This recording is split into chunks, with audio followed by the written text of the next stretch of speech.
Pandian sir, நீங்கள் இந்த பயணத்தை எப்படி பார்க்குறீங்க? அமித்ஷா பயணத்தில் என்ன பேசியிருப்பாங்க அப்படிங்கிறது எனக்கு தெரிஞ்சு இவங்க 3 பேரும் அவங்க சொல்லலை. அதனால் ரிஃப்ளெக்ஷன் எப்படி இருக்கும்னு நீங்கள் சொல்லுங்கள். அதனால் இதில் சொல்கிறதுல எனக்கு ஒன்றும் தயக்கமும் இல்லை. 4ஆம் தேதி புதுக்கோட்டையில் நடந்த மீட்டிங்கில்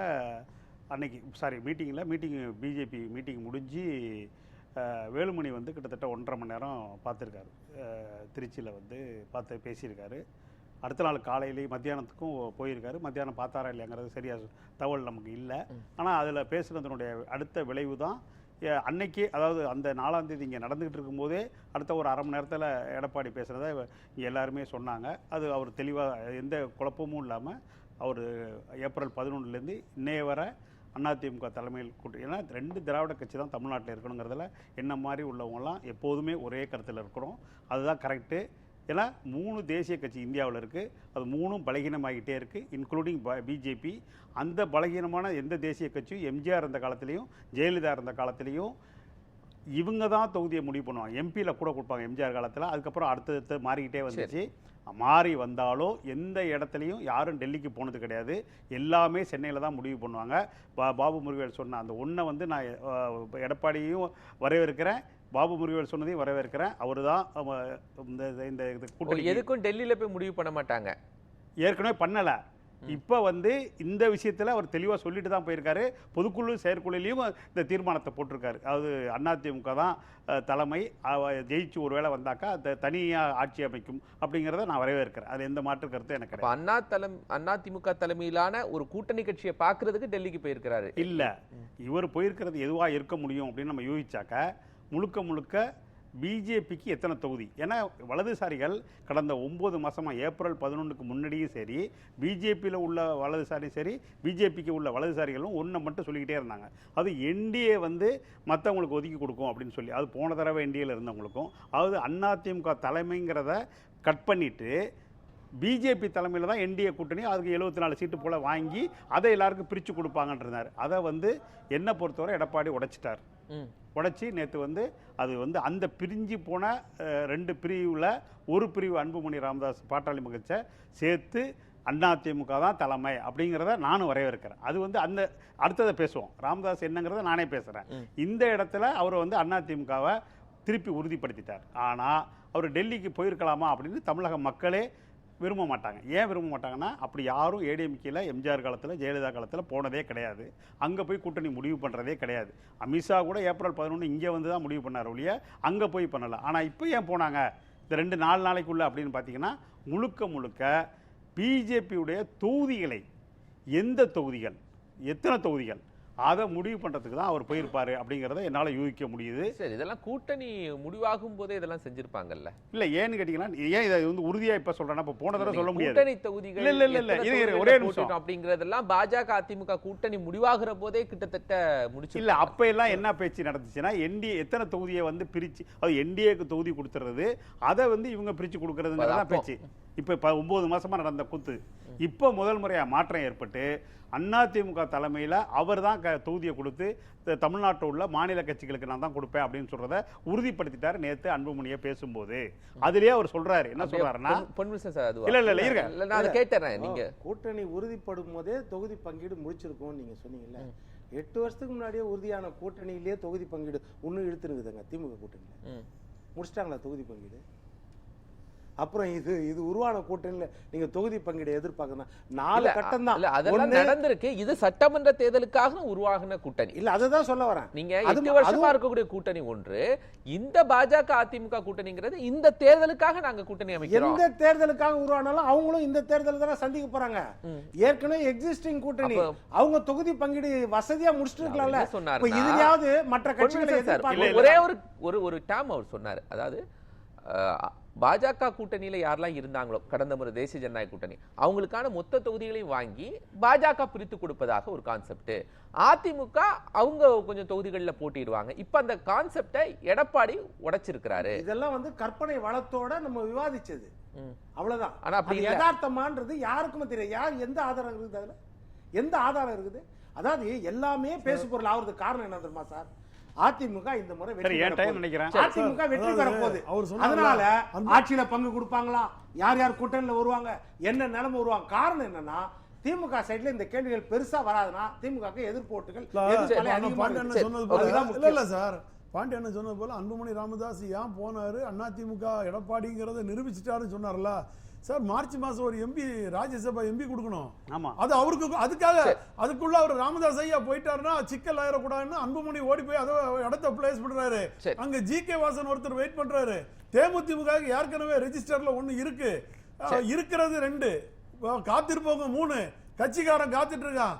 மார்ச் மாசத்துக்கு பிறகு நீங்க கொடுக்கலன்னா அன்புமணி ராமதாஸ் வெளியில போயிருவாரு. அந்த மாதிரி அவர் சொன்னாரு, அந்த மாதிரி பேசிதான் மனோஜ் பாண்டியனும் ஓபிஎஸ் அனுப்பியிருக்காரு, திமுக கிட்ட அனுப்பியிருக்காங்க.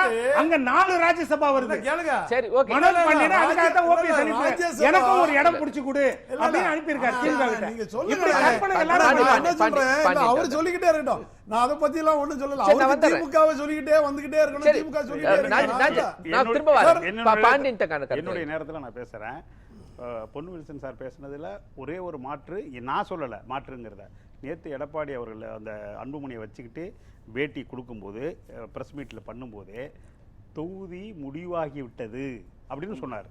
பாபு முருகன் ஒத்துக்குவார் நிச்சயமா அப்ப, ஆனா இப்ப வெளிப்படுத்த முடியாதுன்னு சொன்னார். அப்ப தொகுதி வந்து இப்ப பொன்வில்சன் சொல்ற மாதிரி வந்து அப்புறமா வரலாம் இல்ல, நேற்று முடிச்சே விட்டாங்க. எத்தனை தொகுதிங்கிறத உள்ளுக்குள்ள முடிச்சுட்டாங்க, சொல்லல, அது கரெக்ட்.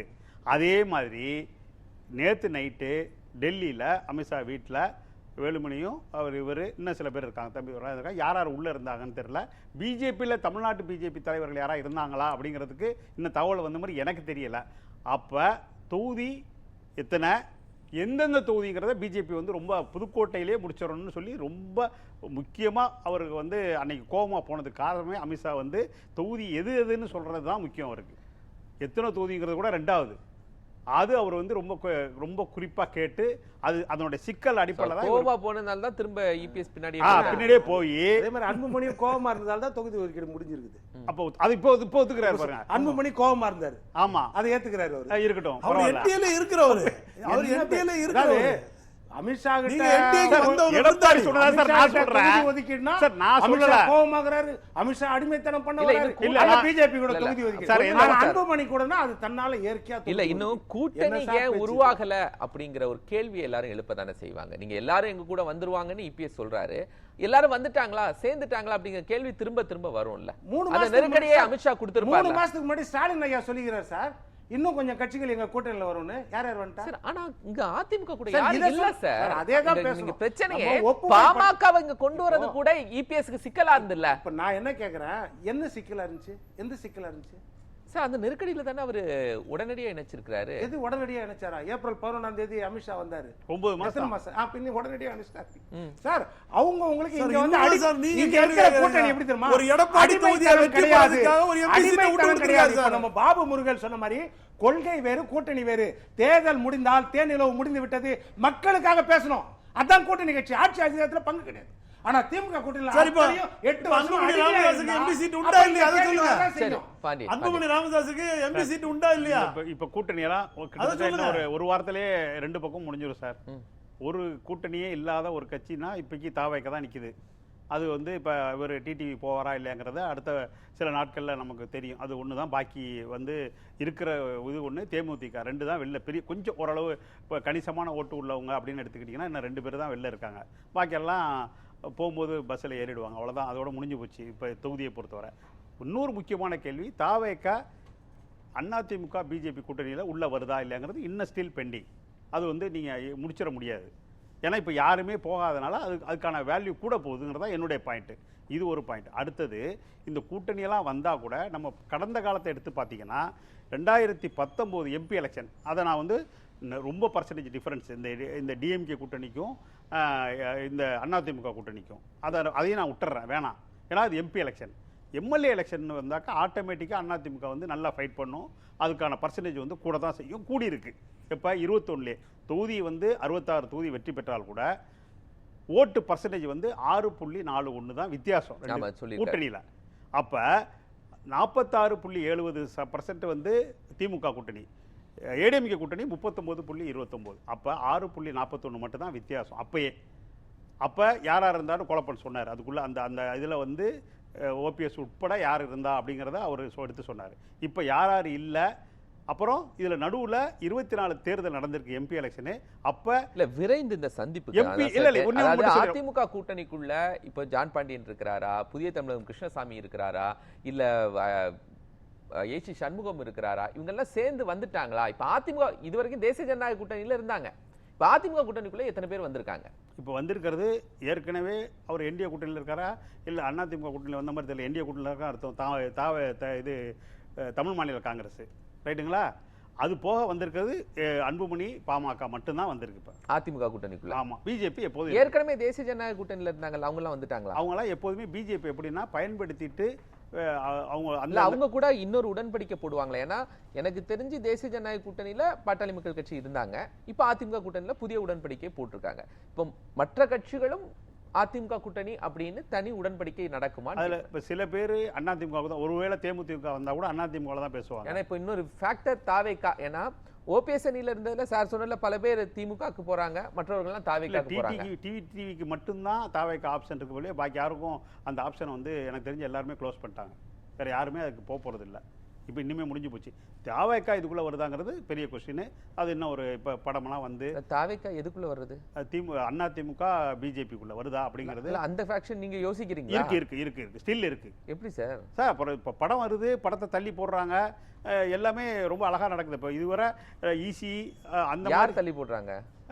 இது தணிக்கை குழு கரெக்டா தள்ளி போட்டு 14ஆம் தேதி கொண்டு போறாங்க. தள்ளி போடுறாங்க, அதுக்கு இன்டென்ஷன் இல்ல சார். ஏற்கனவே தேர்தல் கமிஷன், இடி எல்லாமே யார் கண்ட்ரோல்ல இருக்கு. இப்போ அடுத்தது இதுவும் வந்துருச்சு. படம் வந்து கரெக்டா ஒரு பக்கம் ஒத்துக்கிறீங்க, விஜய் அப்படிங்கிறது பாஜகவுடைய டீம் இல்லைன்னு ஒத்துக்கிறீங்க. 100% டீம். அதனாலதான் அந்த படத்தை வந்து சார் ஒரு பக்கம் இடியை பயன்படுத்துறாங்க. ஆமா சார். இல்ல பயன்படுத்துறத வச்சு எதுக்குன்னு கேட்டீங்கன்னா தேர்தல் கொண்டு வந்து இந்த அணியில இணைக்கிறதுக்கு அதுக்கு தானே பேசிட்டு இருக்காங்க. பொன் விசஸ் அப்படியா? இல்ல இதெல்லாம் வந்து யூகத்துல சொல்லலாம், நம்ம உரிமை இருக்குது. பாண்டியன் ஐயா அனுபவம் இல்ல கூட்டணிக்குள்ள கொண்டு வர்றதுக்கு இல்ல எந்த கூட்டணி எங்க போகுனே தெரியாது சார். திமுக அதிமுக ஒரே கூட்டணியில இருக்காது, பிஜேபியும் காங்கிரஸும் எடப்பாடி அளவுக்கெல்லாம் விஜய் வந்து எனக்கு இப்போ அதான் எடப்பாடி பழனிசாமி அளவுக்கெல்லாம் போய் 5 முறை மாத்திக்கிட்டு அமித்ஷா காத்திருக்க மாட்டார். 3 வருஷம் அமித்ஷா தான் என்னுடைய தலைவர்னு இருந்தாரு.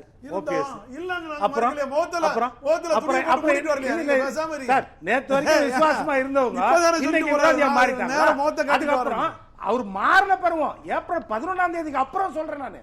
அப்புறம் மோடி ஐயா வரும்பொழுதும் வரவேற்கோ வழி அனுப்புவோ, நான் ஒரு வாழ்த்து சொல்லுது எனக்கு வாக்கியம் கிடைச்சா அதே என் வாழ்க்கையில பாக்கியம் அப்படின்னு சொன்ன ஒரு பேசலாம். பாண்டியன் ஐயா சொன்னது சொல்றேன்.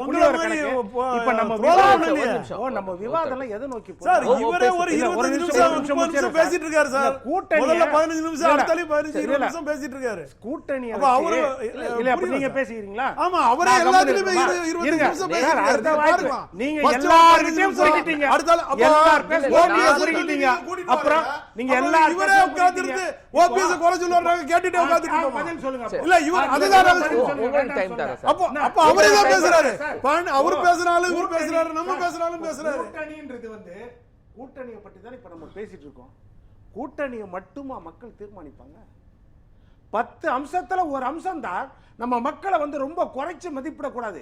நீங்க நாட்டுல எந்த அளவுக்கு பிரச்சனை இருக்குது, தலைவிரி தாடி கொண்டு இருக்குது. இப்போ 2019 சொன்னாரு 23.5% ஓட்டு வித்தியாசம். அந்த ஓட்டு வித்தியாசம் எப்படி கன்வெர்ட் ஆகுது? சட்டமன்ற தேர்தலுக்கு 2021 வெறும் 5% ஓட்டு வித்தியாசத்துக்கு கன்வெர்ட் ஆகுது. 30% வாங்கினா sir you know very well. 2026 தேர்தல் களம் அப்படிங்கிறது ஒவ்வொரு கணிப்புகளையும் நீங்க பார்த்துட்டு இருக்கீங்க.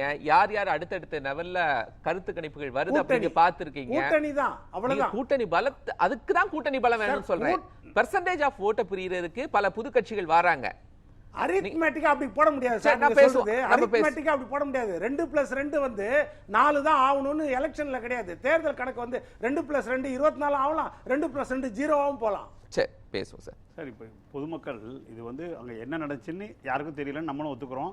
ஆனால் பொதுமக்கள் வந்து கிட்டத்தட்ட எவ்வளோ பேர் வந்து அதிருப்தியாளர்களை ஒருங்கிணைக்கிறதுக்கு ஒரு கூப்பிட்டுருக்காங்க அப்படின்னு அவங்க நினைக்கிறதே எவ்வளோ பேர் அதிருப்தியாளர்கள் இருக்காங்கிறத எடுத்துக்காட்டுதுங்கிறத விட நான் என்னதை முடிச்சுக்கிறேன்.